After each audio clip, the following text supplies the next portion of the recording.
I'm sorry, Sensei, but I'm gonna have to go now. So let's not pretend we all know who Naruto is, and don't get me started because I just watched a few of the beginning openings and my mood is all over the place. I'm like running on the walls and shit like a true ninja. And I really like to think about purpose and all of that stuff and self-improvement. And I was watching this scene from Naruto and I was getting literal chills. It went something like this. Naruto and his friend fight, his friend leaves, and Naruto wants to bring him back to the light side as if he was going to the dark side. Let's say that, let's take it into politics. Let's say that your friend went into the left wing and you wanted to bring him back into the right wing. Or let's say your friend became feminine and you wanted to make him masculine again.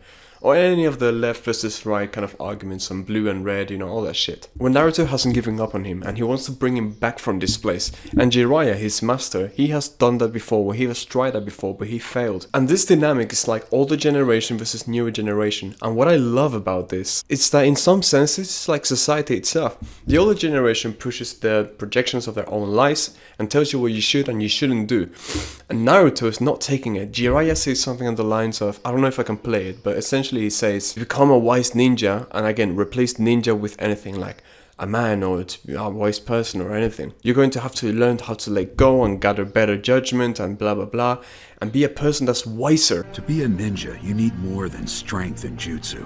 You must acquire the judgment to make the right decisions. If you want to live as a ninja, you must become smarter. This world is no place for a fool. And Naruto, the epitome of heroes, or the epitome of masculinity in this sense, he says here, right now, if being smart means what you say it does, I'd rather stay a fool for the rest of my life. Dude, he says that, and I'm getting chills down my spine, right? And not just me. You see Jiraiya, they show him like just clenching his fist. I understand. If being smarter means what you say it does, I'll remain a fool my entire life. I'll create some incredible jutsu, and I'll rescue Sasuke no matter what!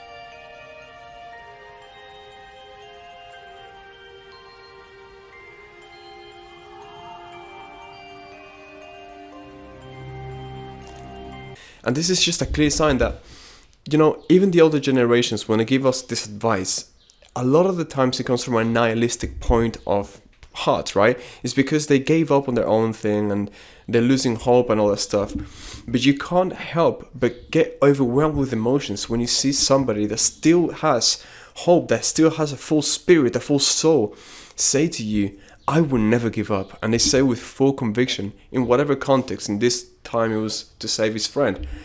It makes you overwhelmed with emotions. And Jiraiya was clenching his fist. I was like dancing the Tootsie in my room. Now this scene isn't only cool because it's cool and it's awesome and it's iconic, but rather when you really break it down, look at Naruto's expression, right? The way he's talking. The sheer determination and authenticity and openness. He's not hiding anything, he's not plotting, he's not trying to be smart about things, but not being dumb either.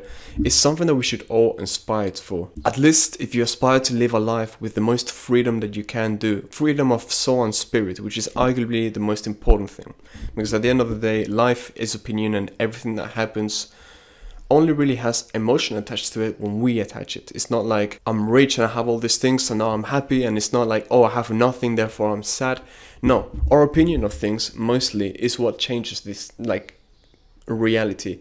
Again, unless it's something that makes you worse than you already were. So if somebody amputates your arm or you have actual starvation and things of the sort, that's different. But for the most part, it's not the case if you're watching and understanding what I'm saying. Because as we have climbed on the hierarchical needs and we are no longer worried about the famine or shelter or, you know, we are part of a society, we want the self-actualization. And I believe this can only be fulfilled with spirituality, with your soul, with being so open, so grand. And what other way could you do this? Look, I think all of us have some part of us where when we think about ourselves, we think, I'm not that much of a great person, you know, I'm good, but sometimes I get these thoughts and I don't really know which side I am. If I am a good person that's bad in their head, or if I am a bad person that's good in their head, right? It could be anything. But what if you eliminated all those thoughts by living in such an open and grand manner, just so free in your...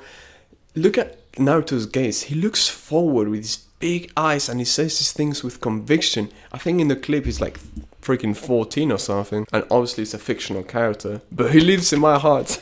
Look, to tie it all back together, I just wanted to talk about this scene and talk about how to carry yourself forward, right? This is very inspirational to me, and obviously I have thoughts, and at the moment I still, when I conduct myself in a positive way, right, I still have doubts about whether people have really good intentions or not, and I think of those things, and I don't have simplicity of mind. But that's because I don't have simplicity of heart yet.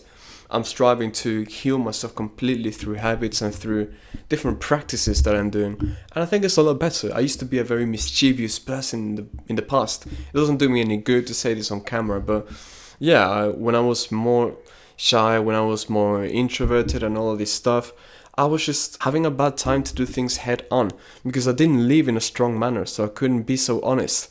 But I'm starting to live in a more strong manner, being more fearless. And you can't just be fearless, immediately. Neither can you lie about your own comfort zone. But what you can do is take little steps to become more free in your loving, to become more free in your life, to open your arms in the midst of hurt and to say to the world, I'm fine, you can throw anything that you want to me because nothing has ever made a change to the one that I am. So little by little and step by step, I hope that both you and I can continue to become more free, more open, more spiritual, more everything.